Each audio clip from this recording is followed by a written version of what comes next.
The most famous alpha in the world humiliated me in front of 40 million people. 6 hours later, she was on her knees outside my apartment door, rain soaking through a coat that cost more than my rent, begging me not to hate her. To understand why, I have to go back 4 hours before the cameras ever found my face. My name is Marigold Hale. I am 27 years old, an Omega, and until that Tuesday night, I was the most invisible person in every room I ever stood in.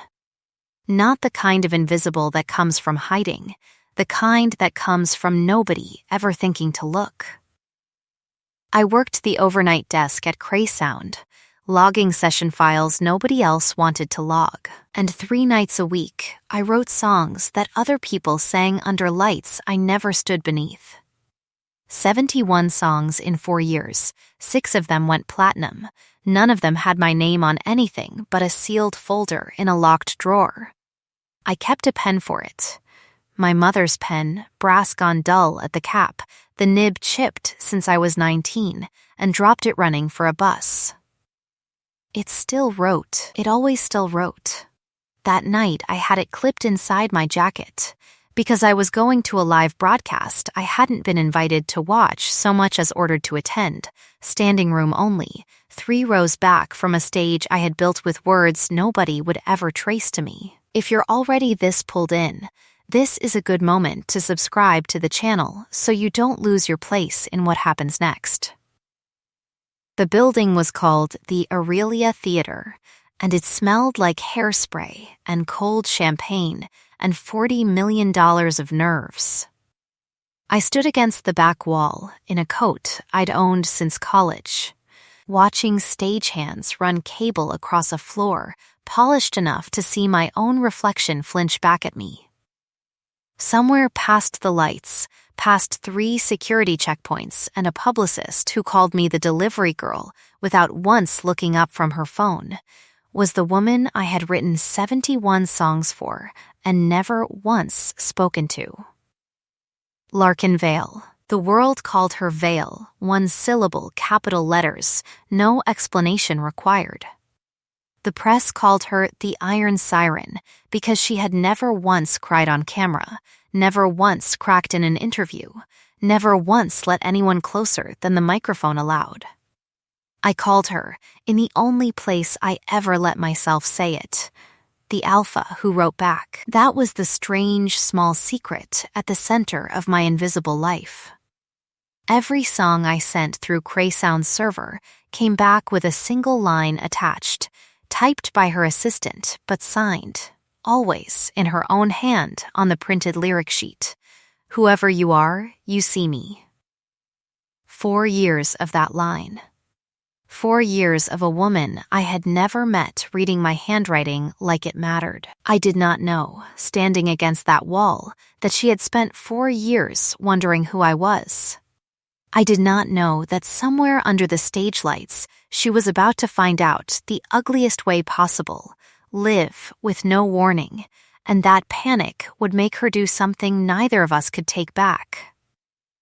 The interview started clean. 2 chairs, soft light, a host with a practiced smile asking Larkin Vale about her 5th #1 album in a row. She answered the way she always answered, calm and precise, a queen giving alms to a kingdom that adored her from a safe distance. Then the host's smile changed shape, and a name I recognized dropped into the room like a stone through glass. Celine Marchetti walked out from the wings uninvited, mic already live, and said the words that ended my invisible life in 1 clean stroke. Ask her who really writes her songs, Celine said. Ask her who's been sitting in the crowd every single show for 4 years, writing her hits for scraps while Vale takes the Grammy. The camera did not find me by accident. Someone in the control booth had a list, and my name was on it, and a spotlight swung across a theater of 40 million eyes until it landed square on my face. I looked up at Larkin Vale for the first time in 4 years, and she looked at me the way you look at a fire alarm going off in a burning building. The silence lasted 4 seconds. I know because I counted every one of them, the way I counted everything when the ground went unsteady under me. I don't know that woman, Larkin said. Her voice did not shake. That was the worst part. 4 years of a line that told me I was seen, and now, live, in front of the whole world, she erased me with a sentence that didn't even bother to raise its volume. She's nobody, Larkin said. Security, get her out of my theater. Nobody. The word landed exactly where it was aimed, and it stayed there long after 2 men in black jackets had a hand on each of my arms. Long after the crowd's laughter rippled through rows I'd never sit in again. Long after I was standing on a wet curb outside the Aurelia, with my mother's pen still clipped inside my jacket, and my whole 4-year secret broadcast to a planet that had already stopped watching, already moved on to the next commercial, already forgotten the invisible woman they'd laughed at for 6 seconds before the show cut to break. I was not nobody. I had built the bones of every song that made her famous, and she had looked me in the eye and buried me alive on live television because it was easier than telling the truth. I called Josie from the cab, and she met me at my door with a bottle of wine and the specific fury of a woman who has loved you since community college. We did not talk about the pen still clipped inside my jacket, or the fact that my hand hadn't stopped shaking since the spotlight found me. We talked about nothing, the way you do when everything is too large to touch. And by midnight, Josie had gone home, and I was alone with a phone full of screenshots of my own face captioned with words I will not repeat. At 12:47 a.m., someone knocked on my door. 3 knocks.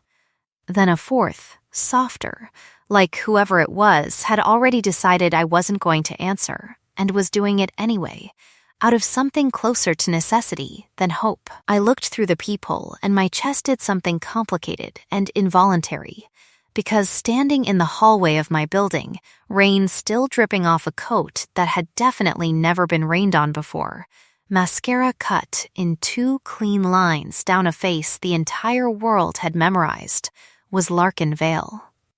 I opened the door on the chain first. Old habits. Then, because some part of me needed to hear whatever came out of her mouth even more than I needed to hate her for it, I opened it the rest of the way. She smelled like scorched cypress and struck flint, cold and dark and unmistakably real, not the manufactured warmth of a magazine cover.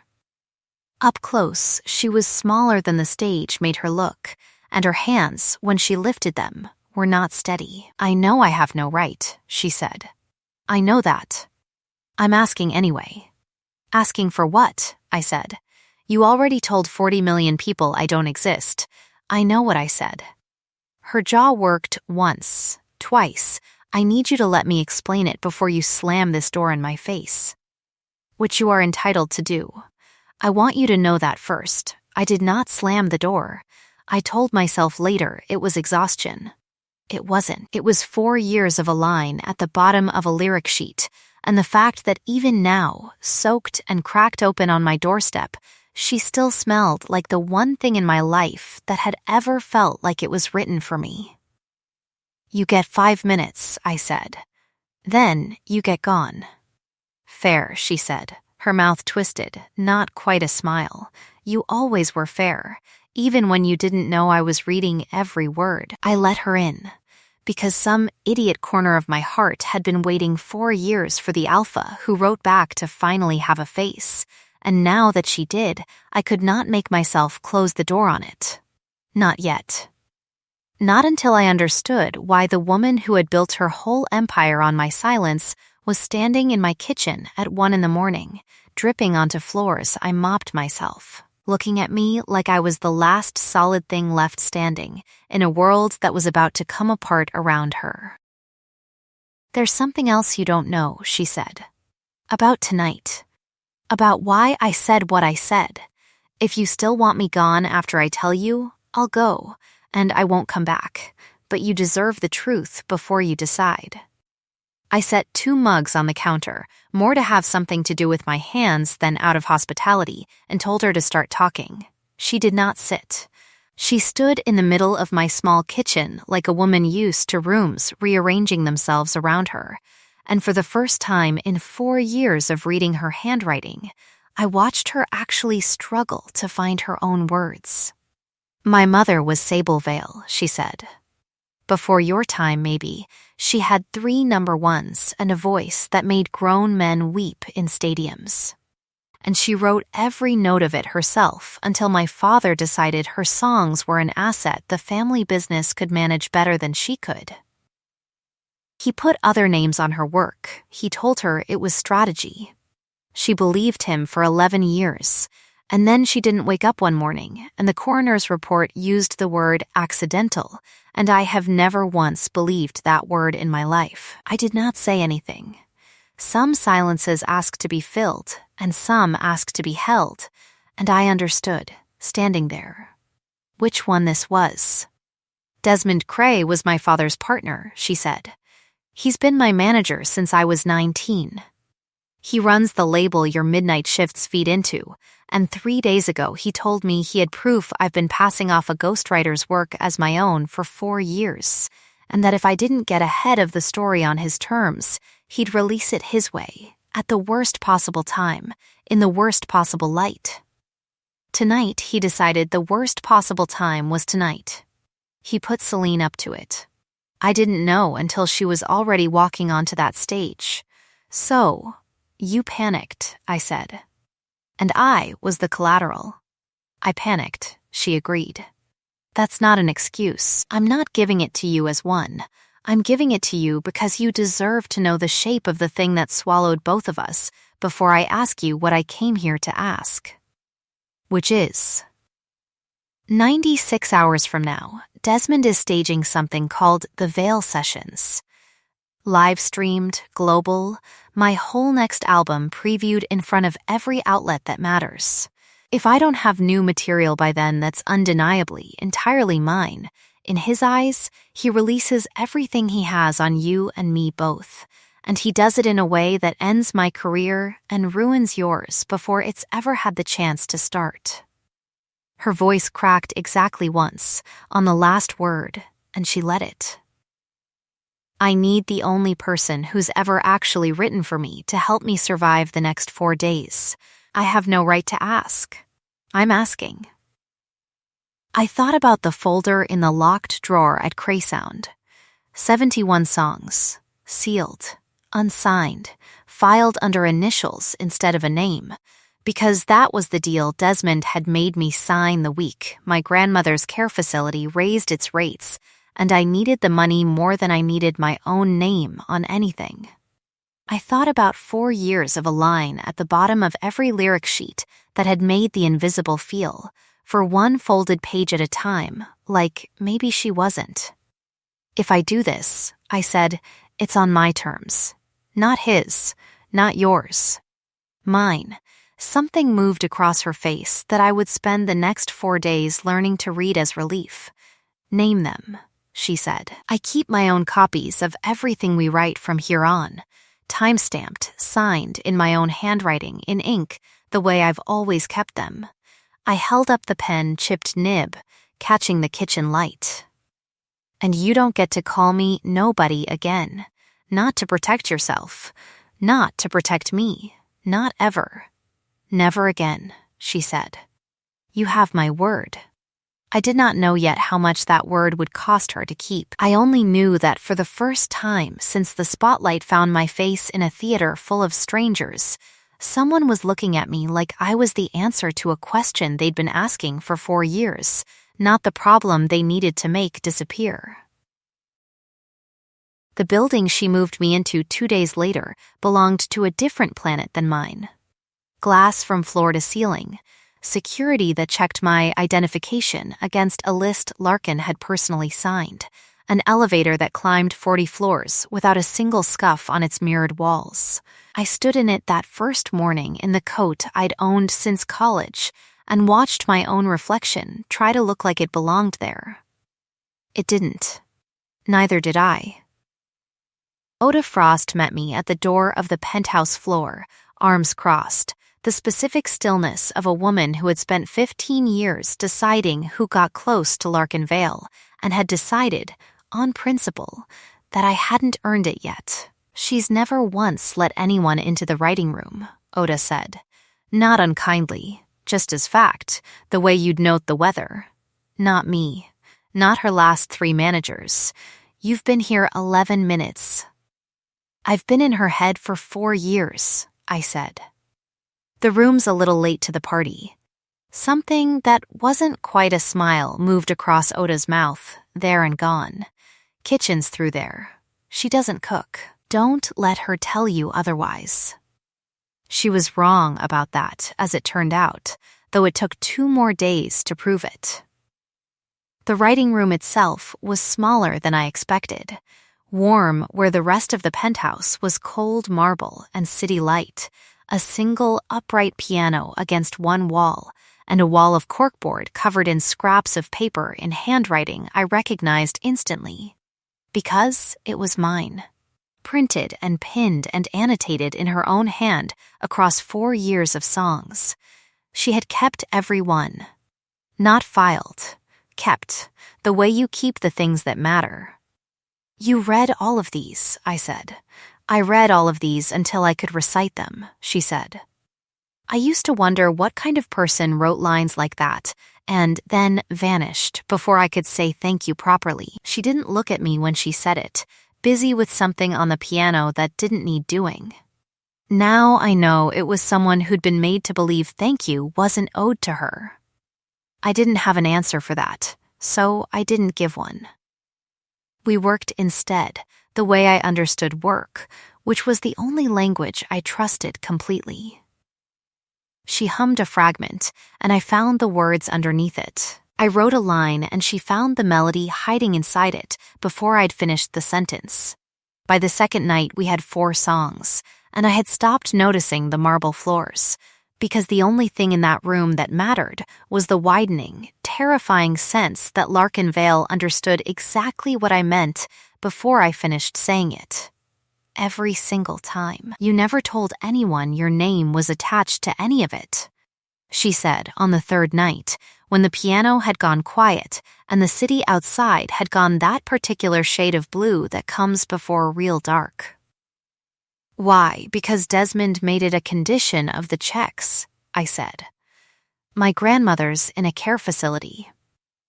Brookhaven, out past the interstate. The good kind of care costs more than I make in a year, and Cray Sound paid triple scale for anonymous work.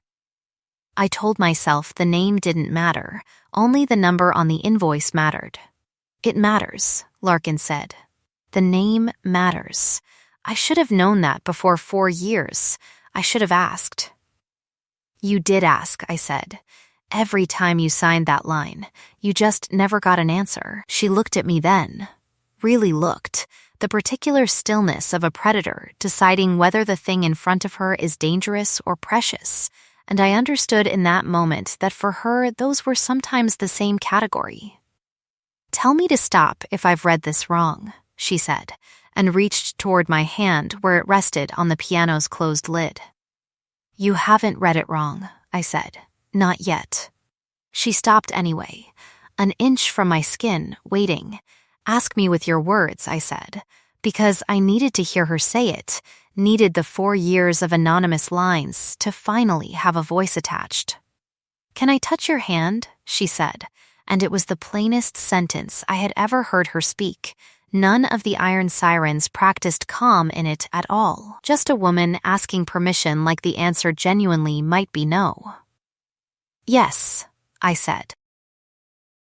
Her fingers closed over mine, and the room filled with the warm sugar sweetness rising off my own skin, my body answering a question my mind hadn't caught up to yet, and underneath it the cold, dark cypress and flint of her, close enough now that I understood exactly why the scent had haunted every song sheet for 4 years.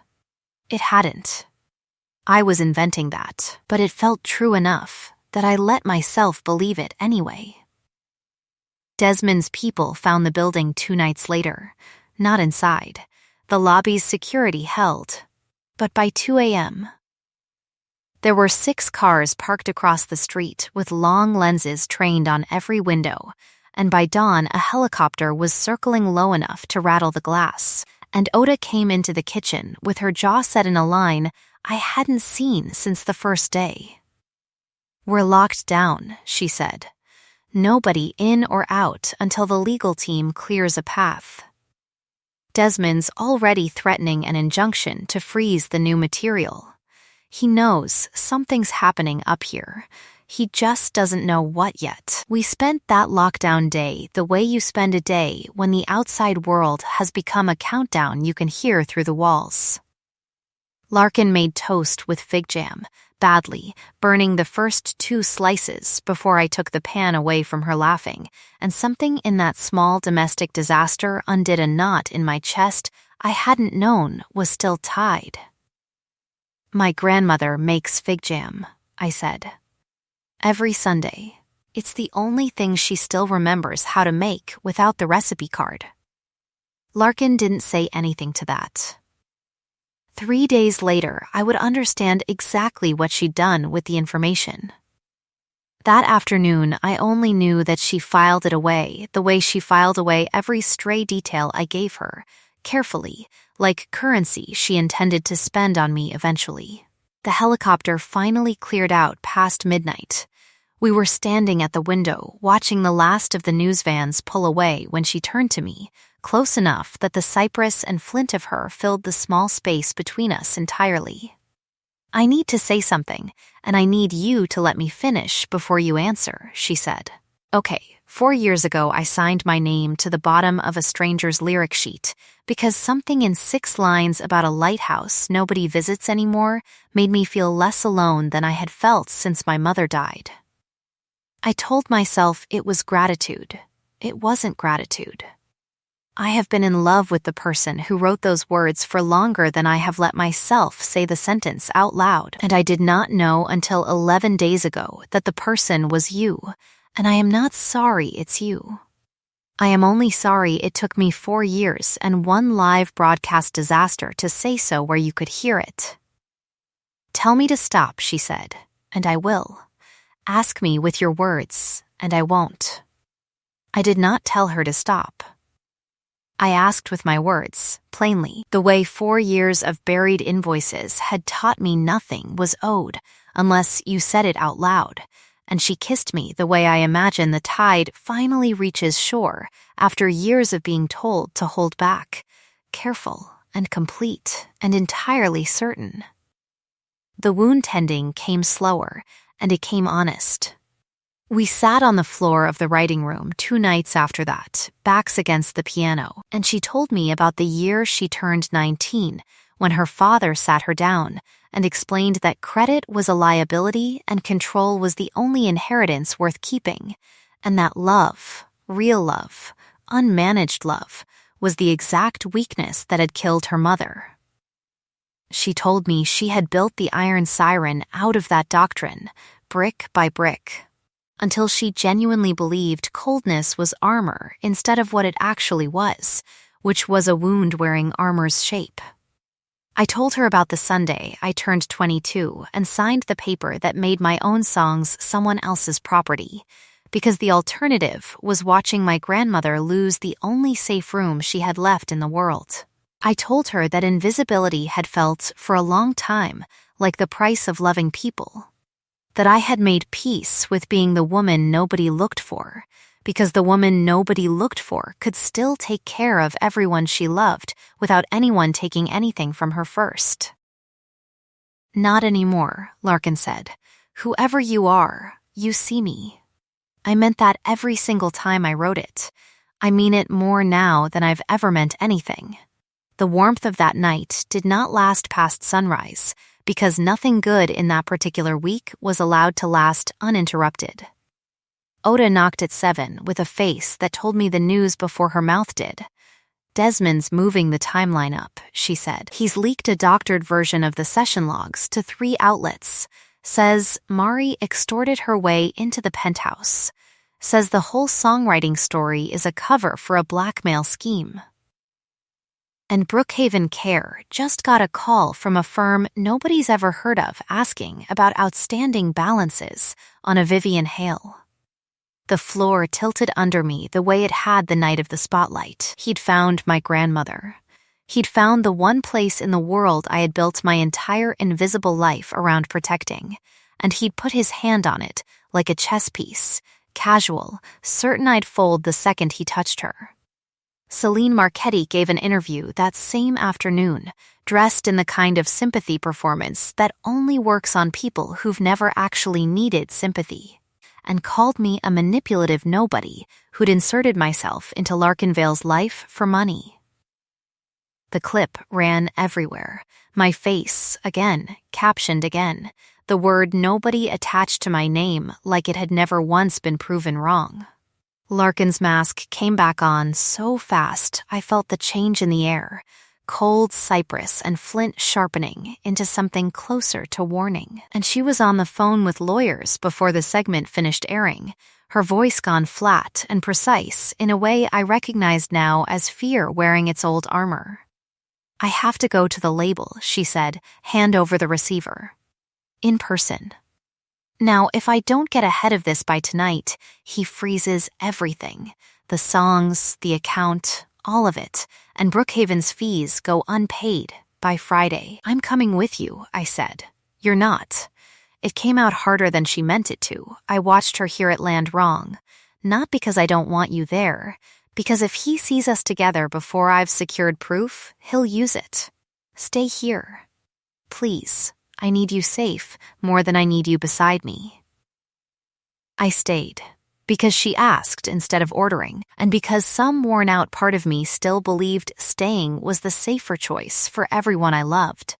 I was wrong about that, and I would spend the next 6 hours learning exactly how wrong. She did not call. Not once. By 10 that night, the news had already run 3 cycles of a story that painted her as either my victim or my accomplice, depending on which anchor was talking, and I stood at the penthouse window watching the exact spot where her car should have turned back onto the street and did not. At 11:52 p.m., I watched her car pass the building without stopping. I counted the seconds it took to disappear around the corner. 41. It felt longer. Oda found me still standing there an hour later, and for the first time since I'd met her, the stillness in her face had cracked into something like fear. "She went to Desmond's office alone," Oda said. "Told me to keep you here. Told me if this goes wrong, I'm to get you and your grandmother somewhere he can't reach either of you." She's not answering her phone.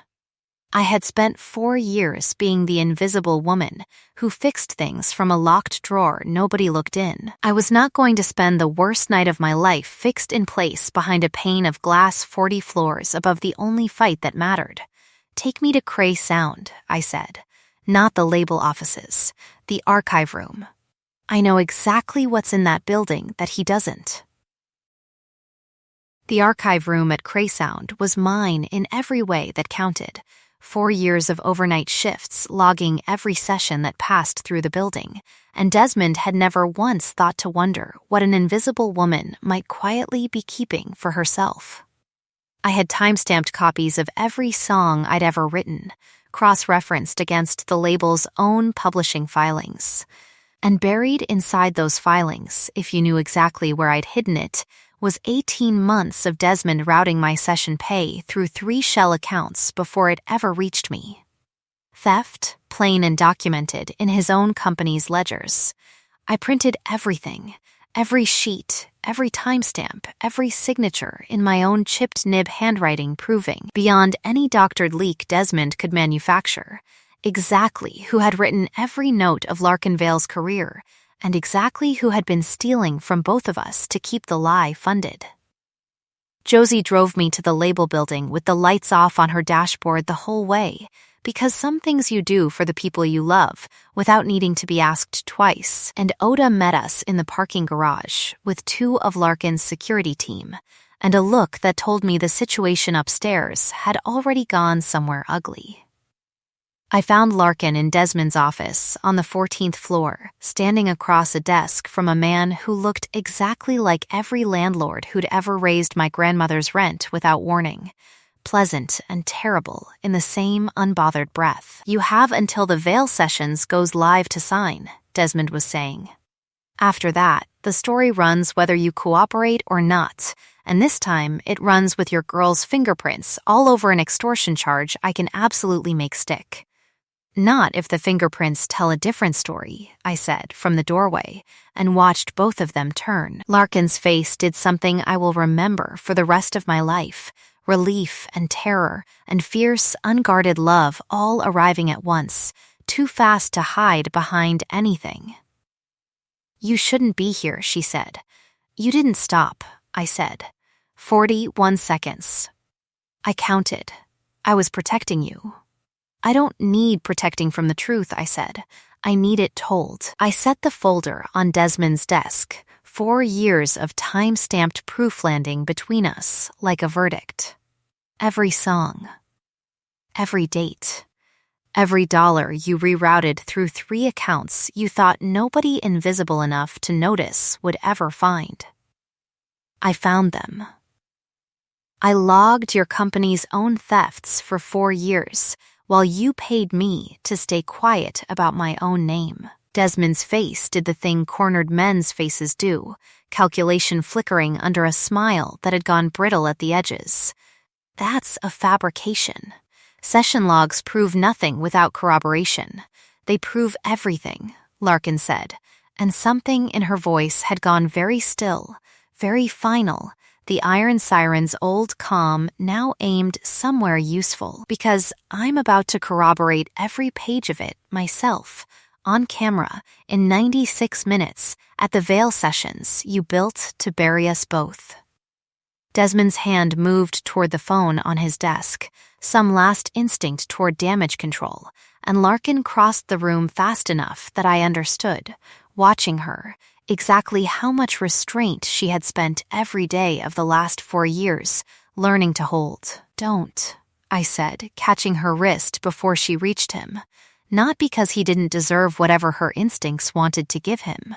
Because I needed her to walk out of that room the woman I loved, not the weapon her father had built. "Let the law take him. Don't become him." She stopped an inch from Desmond's collar, breathing hard, and then she nodded once and stepped back, and the room exhaled with her. "You're finished," she told him instead, quiet and certain. "Not because I'm angry. Because I have receipts." The Veil Sessions went live 96 minutes later, exactly on the schedule Desmond himself had built to destroy us, in front of the same 40 million eyes that had watched me get dragged out of a theater 11 days earlier.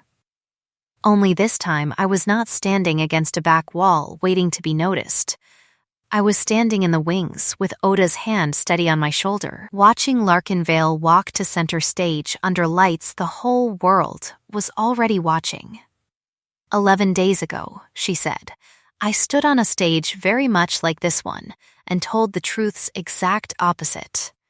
I said I didn't know a woman who has, for 4 years, written every song that made my career possible. I called her nobody. That was a lie, and it was a cruelty, and it was the single greatest failure of my life. The theater had gone the particular silent of a room deciding, in real time, whether to believe what it's hearing. Her name is Marigold Hale, Larkin said. She is the reason every song you've ever sung along to exists at all. She has been paid for her silence for 4 years by a man who also stole from both of us to keep that silence funded. She held up the folder, my folder, 4 years of chipped nib proof catching the stage lights. Everything is in here. Every date. Every dollar. Desmond Cray was arrested 2 hours ago on 11 counts of fraud and embezzlement. And I will be personally ensuring every artist he ever managed gets the same forensic audit that exposed him tonight. She played the recording then, my archive's timestamps scrolling across the screen behind her, while my own handwritten lyric sheets, 4 years of them, filled a stage built to sell an illusion with the plainest truth I had ever put my name to. Celine Marchetti's contract was quietly, publicly confirmed, terminated before the segment even finished airing. Her sympathy performance from that afternoon reduced, in real time, to exactly what it had always been. "Whoever you are, you see me," Larkin said, into a microphone the whole world was listening to, and then she turned and found me in the wings and said it again with my actual name attached. "Mari Hale sees me, has seen me for 4 years, in 6 lines about a lighthouse, in every song since. I am done letting anyone tell either of us we're invisible." She crossed the stage and found my hand in front of 40 million witnesses and asked, plain and certain, the same question she had asked me in a kitchen 11 nights earlier. "Ask me with your words," I said, "because some refrains are worth repeating until the whole world hears the answer." "Marigold Hale," she said, "will you let me claim you? Not tonight, not for a camera. Whenever you're ready, on your terms, the way you asked for from the very first night." "Yes," I said, and the theater that had once laughed at me erupted instead into something that sounded, for the first time in my life, like being seen. The bite came 3 nights later, in the quiet of the penthouse writing room. No cameras, no audience, only the 2 of us and a consent asked and answered in careful, certain words before her mouth ever found my scent gland. The bond settled into me like a chord finally resolving, warm and permanent, and I understood in that instant exactly what 4 years of anonymous lyric sheets had actually been building toward all along. A year on, Brookhaven Care has a new wing named, at my grandmother's insistence, and over my objections, the Hale Room, and Vivian Hale sits in it every Sunday making fig jam from a recipe she no longer needs the card for, teaching Larkin the version that doesn't burn. She still doesn't stir it enough, my grandmother told me the last time I visited, loud enough for Larkin to hear from the next room, and Larkin, who had once stood in the middle of a live broadcast and told the world I was nobody, laughed the unguarded laugh she only ever lets out around people who've earned it, and stirred harder. Desmond Cray is serving 6 years for fraud. Celine Marchetti's career quietly folded within the season, no villain's ending, just the ordinary consequence of a woman who spent her cruelty faster than she could ever spend her talent. Theo, who had once brought me coffee every morning at Craysound and never once asked for anything back, sent a card when the engagement was announced that said simply, "I'm glad someone finally saw what I always did, and I keep it in the same drawer where I used to keep my sealed folders, because some kindnesses deserve better company than they got the first time around." Larkin proposed on a Tuesday, unglamorous, on purpose, kneeling on the same kitchen floor where she'd first stood dripping and asking forgiveness, a small plain ring in a box she'd clearly practiced opening a dozen times before she got it right. We married in the spring, small, no cameras, my grandmother walking me the last few steps because she insisted, and Josie crying loud enough to be heard over the vows. This morning, I sat at the piano in the writing room while the light came up gold across the city. My mother's pen, nib reset now by a jeweler Larkin had quietly commissioned the same week Desmond's men circled our building, resting in my hand exactly the way it always had. Larkin sat beside me, humming a fragment of nothing in particular, waiting, the way she has learned to wait, for whatever line comes next. I used to believe invisibility was the price you paid to keep the people you loved safe. I know now it was never a price at all. It was only the world not looking hard enough, and it only takes one person looking exactly right to change everything a life has ever meant. The end. If this story found something in you, the way being finally, truly seen so often does, I would love for you to subscribe to the channel so the next one finds you too. I'm genuinely curious, if you were Mari, standing on that stage after everything, would you have forgiven Larkin the moment she showed up at your door, or made her earn it the way Mari did? Tell me in the comments. I read every one. Until the next story, take care of yourselves, and don't ever let anyone convince you that quiet means unseen.